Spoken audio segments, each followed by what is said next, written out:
राजू नाविका की खूबसूरती से बेहद मंत्रमुग्ध हो चुका था। आखिरकार जब राजू की स्थिति में कुछ सुधार आया तो उसने जाने से पहले नाविका का हाथ थामा और कहा, नाविका, तुमने मुझे नई जिंदगी दी है और भला मैं अपने इस जिंदगी को कैसे छोड़कर जा सकता हूँ। तुम क्या कहना चाहते हो राजू? मैं कुछ समझी नहीं। तुमने जिस तरह मेरी सेवा की है, तुमने तो मेरा दिल मोह लिया है। मैं तुमसे विवाह करना चाहता हूँ। नाविका अपना हाथ छुड़ा कुटिया से बाहर जाने लगी। राजू ने तुरंत उसका हाथ पीछे से पकड़ लिया और कहा, मेरी आंखों में देखकर कह दो, अगर तुम मुझसे प्यार नहीं करती तो मैं हमेशा हमेशा के लिए चला जाऊंगा। राजू, जो कि नागपुर का एक किसान था, अपनी बैलगाड़ी में अनाज ढो बड़े नगर की ओर जा रहा था। कई घंटों के सफर के बाद जब उसका पानी खत्म हो चला, इस भीषण गर्मी का असर सिर्फ राजू पर ही नहीं बल्कि उसके बैलों पर भी होने लगा था, जिससे उनकी गति धीमी होती चली जा रही थी। राजू की नजर सड़क से दूर जंगल के अंदर एक घने नीम के पेड़ पर पड़ी। उसने राहत की सांस ली और कहा, अब इस सांझ में सफर ठीक नहीं रहेगा। ऊपर से बिना जल के बैल और मैं आगे का सफर तय नहीं कर पाएंगे। आज रात यहीं रुकना बेहतर होगा। इतना कहकर राजू ने अपनी बैलगाड़ी को उस नीम के पेड़ के किनारे लगा दिया और अपने बैलों को खूंटे से बांध खुद चटाई डाल नीम के पेड़ की छांव में सो गया। राजू घोड़े बेचकर सो ही रहा था कि अचानक एक शोर से उसकी आंखें खुल गईं। उसने उठकर देखा तो 3 डाकू उसकी ओर हाथ में मशाल लिए हुए आ रहे थे। राजू को उस पल सिर्फ अपनी जान बचाने की सूझी और उसने भागना ही बेहतर समझा। राजू अपनी जान बचाने के लिए जंगल के और अंदर भागता चला गया। डाकुओं को सिर्फ सामान लूटने से मतलब था, मगर फिर भी एक डाकू कुछ और अशर्फियों के लालच में राजू का पीछा करने लगा। उसने दौड़ते दौड़ते अपनी कमर से एक खंजर निकाला और सीधा राजू की ओर निशाना लगाया। खंजर राजू की पीठ में धंस चुका था, जिसके चलते वो जमीन पर गिर पड़ा। मगर इससे पहले कि वो बेहोश होता, उसे अपने सामने एक बेहद सुंदर लड़की आती हुई दिखाई दी। राजू ने जब अगली सुबह अपनी आंखें खोली तो पाया कि वो एक कुटिया में है। उसका कुर्ता उतरा हुआ था और उसकी पीठ पर मोटी पट्टी बंधी हुई थी। इससे पहले कि वो कुछ समझ पाता, बेहोश होने से पहले उसने जिस कन्या को देखा था वो मटके में पानी भर कुटिया में अभी प्रवेश कर ही रही थी। राजू ने बैठते हुए उससे पूछा, आखिर कौन हो तुम और ये कौन सी जगह है? लेटे रहिए आप। कल रात एक डाकू ने आप पर हमला कर दिया था। मैंने किसी तरह भगा तो दिया उसे, पर आप खून बह जाने के कारण बेहोश हो गए थे। इसलिए मैं आपको यहाँ ले आई और मरहम पट्टी कर दी। बहुत बहुत धन्यवाद आपका मेरी जान बचाने के लिए। वैसे तुम्हारा नाम क्या है? मेरा नाम राजू है। मैं नविका। अब तुम आराम करो राजू, मैं कुछ देर बाद तुम्हारे लिए भोजन पका दूंगी। नाविका के इतना कहते ही राजू वापस लेट गया। राजू कुछ दिन तक नाविका के साथ उसी कुटिया में रहने लगा। वो रोज राजू की मरहम पट्टी करती, उसे अपने हाथों से भोजन खिलाती और राजू चूल्हे के लिए लकड़ियां काटने में उसकी सहायता करता। राजू नाविका की खूबसूरती से बेहद मंत्रमुग्ध हो चुका था। आखिरकार जब राजू की स्थिति में कुछ सुधार आया तो उसने जाने से पहले नाविका का हाथ थामा और कहा, नाविका, तुमने मुझे नई जिंदगी दी है और भला मैं अपने इस जिंदगी को कैसे छोड़कर जा सकता हूँ। तुम क्या कहना चाहते हो राजू? मैं कुछ समझी नहीं। तुमने जिस तरह मेरी सेवा की है, तुमने तो मेरा दिल मोह लिया है।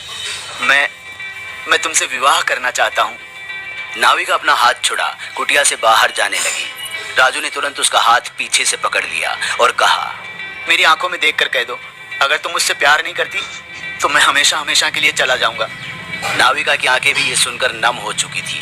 उसने करीब आकर उसके सीने पर हाथ रखते हुए कहा, मैं भी तुमसे बहुत प्यार करती हूँ, पर मेरी एक मजबूरी है जो मैं चाहते हुए भी तुम्हारे साथ बांट नहीं सकती। इस प्यार के बावजूद भी हम दोनों साथ नहीं रह पाएंगे। मैं तुमसे बहुत प्यार करता हूँ नाविका।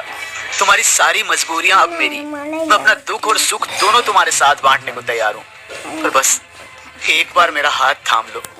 नाविका ने पीछे हटते हुए कुछ देर सोचा और फिर राजू का हाथ पकड़कर बोली, ठीक है राजू, मैं तुम्हारे साथ विवाह करने के लिए तैयार हूँ, पर मेरी 2 शर्तें हैं। राजू ने बिना ज्यादा सोचे नाविका की दोनों शर्तों के लिए हामी भर दी। पहली शर्त थी कि राजू नाविका के साथ उसी कुटिया में रहेगा और बाहर की दुनिया से सारे रिश्ते नाते तोड़ लेगा, और दूसरी ये कि वो उससे कभी ये नहीं पूछेगा कि वो रात को कहाँ जाती है। राजू और नाविका अपना जीवन खुशी से व्यतीत करने लगे। राजू दिन में लकड़ियां काटता और भेड़ें चराता और नाविका के साथ अपने छोटे से खेत में खेती करता। रात होते ही दोनों मेड़ पर बैठ गीत गुनगुनाते या बिस्तर में एक दूसरे से किसी सांप के जोड़े की तरह लिपट रहे होते। पर गहरी रात होते ही नाविका लालटेन ले कहीं निकल पड़ती और सूरज के निकलते ही कुटिया में वापस आ जाती।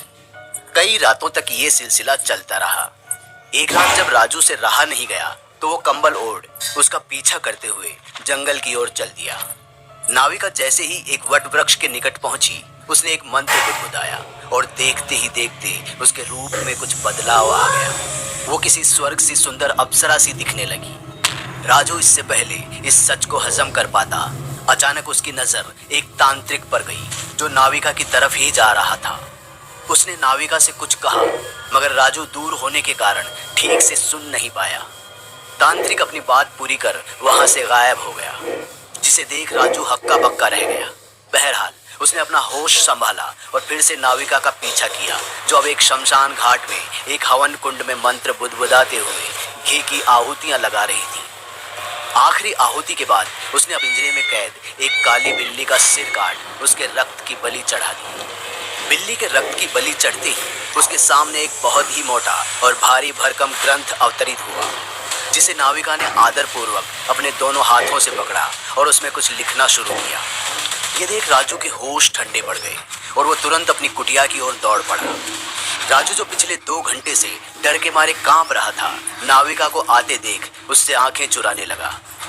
नाविका को एहसास हुआ कि शायद राजू कुछ बेचैन सा है। उसने राजू के सर पर हाथ रखकर देखा तो उसे तपिश महसूस हुई। राजू, राजू तुम्हें तो बहुत तेज बुखार है, तुम आराम करो, मैं तुम्हारे लिए काढ़ा बनाकर लाती हूँ। उसकी जरूरत नहीं पड़ेगी, ये बदलते मौसम का बुखार है, हल्दी का दूध काफी रहेगा, बस आज खेत का काम तुम देख लेना। इससे पहले कि नाविका कुछ कह पाती, राजू कंबल हटा रसोई की ओर चल दिया। रात होते ही एक बार फिर राजू कंबल ओढ़ नाविका का पीछा करने लगा, जहां उसे वही तांत्रिक मिला जो कब्रिस्तान जाने से पहले नाविका को एक जानकारी मुहैया करवा रहा था। पर गौरतलब इस बात का था कि इस बार उसने बिना कुछ कहे बस एक सूची पत्र दिया और ऐसे अदृश्य हुआ जैसे वो वहां था ही नहीं। नाविका ने एक बार फिर मंत्र बुदबुदाते हुए अपना रूप बदला और शमशान घाट की ओर अपने कदम बढ़ाए। शमशान पहुंचते ही उसने आसमान की ओर देखा और चिल्लाई, मेरी आखिरी बलि स्वीकार करो और मुझे यक्षलोक का द्वार दिखाओ। आसमान से एक जोरदार बिजली कड़की और हवन कुंड में जा टकराई, जिससे हवन कुंड में एक लाल ज्वाला प्रज्वलित हो उठी। नाविका बखूबी जानती थी और उसे क्या करना है। उसने एक ऐसे मंत्र का उच्चारण किया जिससे एक छोटी बच्ची हवा में तैरने लगी। आज तेरी बलि देकर मैं यक्षलोक वापस जा पाऊंगी। उसके इतना कहते ही आसमान में चमगादड़ों का झुंड गोल गोल घूमने लगा और 2 बड़े अजगरों ने हवन कुंड के चारों ओर घेरा बना लिया और गोल गोल घूमने लगे। हवा तेजी से चलने लगी और बिजली ऐसे कड़की मानो जलजला आ गया। नाविका इससे पहले उस लड़की का गला अपने खंजर से काटती, राजू खुद पर संयम न रख सका और बाहर आकर चिल्लाते हुए बोला, रुक जाओ, मेरे होते हुए तुम इसकी बलि नहीं दे सकती। मैंने कहा था कि मैं रात को कहीं जाती हूँ और तुम मुझसे नहीं पूछोगे, पर तुम तो मेरे पीछे चले आए और ऊपर से मेरी तपस्या बंद कर दी। तुम जैसी डायन के मुंह से तपस्या जैसे शब्द शोभा नहीं देते। डायन नहीं, नीलवंती यक्षिणी हूँ और मानवता के कल्याण के लिए नीलवंती ग्रंथ लिख रही थी, पर तेरे इस अवरोध के कारण न ये ग्रंथ समाप्त हुआ और न यक्षलोक का द्वार खुला। मैं तुझे श्राप देती हूँ कि आज से तू नीलवंती ग्रंथ का अभिषक है। ये ग्रंथ जिसे पढ़ने से कोई भी व्यक्ति शक्तिशाली, धनी और संसार का हर सुख भोग सकता है, कभी उसके काम ना आए। इसे पढ़ने वाला या मानसिक संतुलन खो देगा या फिर क्या? या फिर प्रकृति के हाथों मारा जाएगा। ये श्राप थे नीलवंती यक्षिणी राजू की आंखों से ओझल हो गई। उस हादसे के बाद राजू ने अपने गांव में आप बीती भी बताई, पर किसी ने उस पर विश्वास नहीं किया। समृद्धि की भूख रखने वालों ने कई दफा इस नीलवंती ग्रंथ का फायदा उठाना चाहा, पर उन्हें मिला तो आजीवन पागलपन या फिर मौत। राजू ने अंततः ब्रह्मचर्य धारण कर लिया। और पिछले 300 सालों से इस नीलवंती ग्रंथ के साथ एक आश्रम में जीवन व्यतीत कर रहा है।